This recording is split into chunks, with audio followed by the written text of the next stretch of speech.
All right. It's summertime over here. It's kicked in. Like past month hasn't been that bad. It's been pretty mild in terms of the weather conditions, and now it's humid, it's hot, it's sunny, it's Indiana weather. It's Indiana summer. And I'm not looking forward to it. But I am looking forward to a good summer of movies. I'm very excited because on Wednesday, we're going to get a early screening of The Black Phone, which is one of my most anticipated movies of this entire year. I'm so hyped for that. So look forward to that this Wednesday. So, but in the meantime, here's my video review for The Watcher. This is a pretty low profile release. It's in a lot of theaters. It's playing in most AMC theaters at least. But it's by IFC Midnight. But it's also partnered with Shudder. So it's a low budget, kind of like smaller scale, horror, like a horror thriller. But it's a really simple one. This movie is stupefyingly simple, and that's a good thing. But I'll get into that.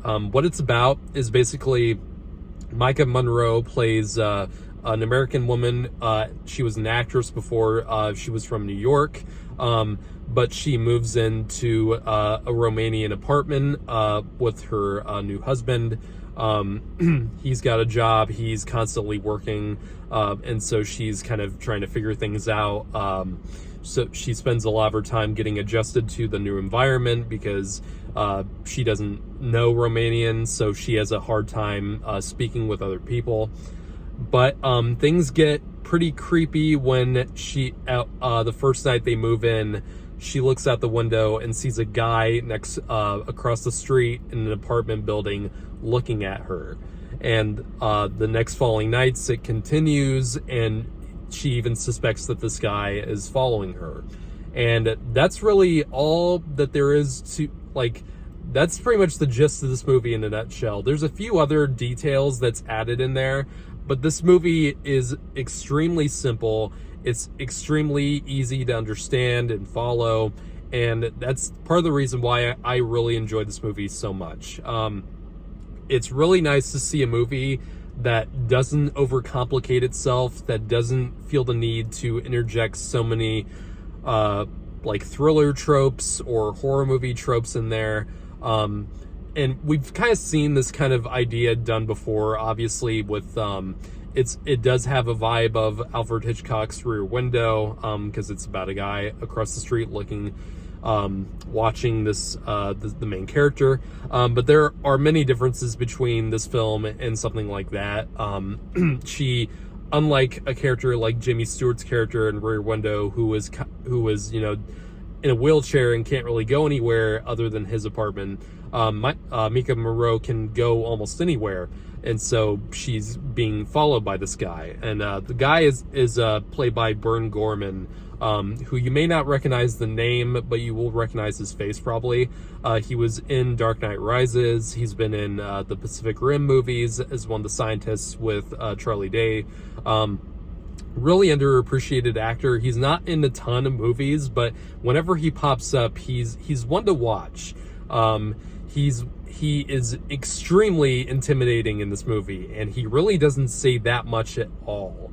And it's a pretty silent performance for the most part, but whenever he does speak, it's used effectively, and he can really get across so much without having to say anything at all. It's a really creepy performance that I think will stick with people for quite a while. But really, the one who brings it all home, and the one who makes this movie as watchable as it is Maika Monroe's character.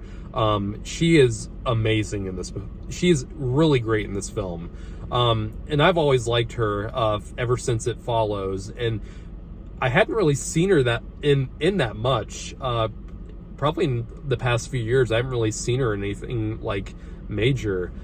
So it was really nice to see her again, and this is probably my favorite performance from her, at least. She really gets across so many different.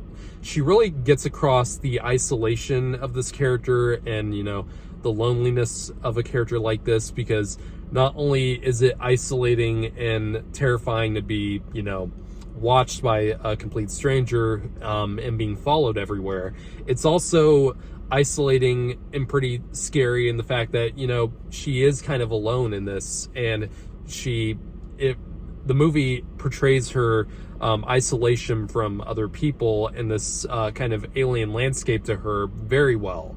That's really the thing that makes the movie so interesting, is that you really do get behind this character, and you really get behind her loneliness in this situation that she gets herself in, and it's a really tense movie, and there's a lot of great directed moments. There's one particular scene in the movie theater that is bone chilling. I've never felt that's one of the scariest scenes in a movie theater I've probably ever seen in a movie. Just the way it's directed, the sound, it's really well done. And there's really not that much, you know, happening in it, but it's so intensely done, and it feels so real. Like, you can easily see yourself getting into a situation like that. And this movie, despite it's probably lower budget compared to a lot of other thrillers like this, it looks great. This is a great looking movie.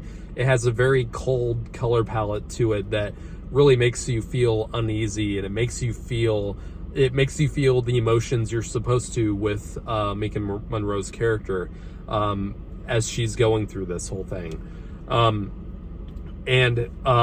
the ending is, I won't spoil what happens, but it was very quick. This movie feels extremely quick, and it's not a long movie, and it really goes by at a quick pace to it. And it ends on a very satisfying note.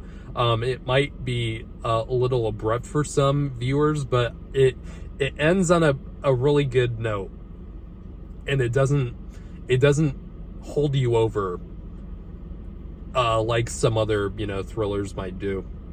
And it was really refreshing to see this movie after seeing a movie like Jurassic World Dominion, which it was so needlessly complicated and needlessly it felt needlessly long, and it ended up being boring because of that.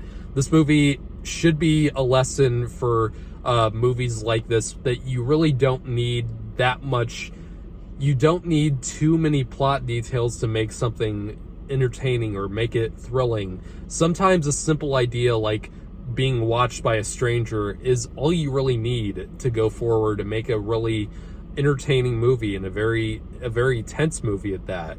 And I really hope that some viewers who watch this movie, and especially filmmakers who watch this movie, keep that in mind. Like, you really can keep thrillers simple. Like, you don't need that much. This movie has a very simple premise, and it sticks with it, and it keeps its promise. And I'm so glad that this movie really stayed as simple as it is. I've said the word simple so many times in this review, I'm sorry. But honestly, other than that, I think that's all I can really say about the movie. It's a really well done thriller, and it's a really well done small scale movie. So I'm gonna give this a 8.5 out of 10. I really enjoyed this.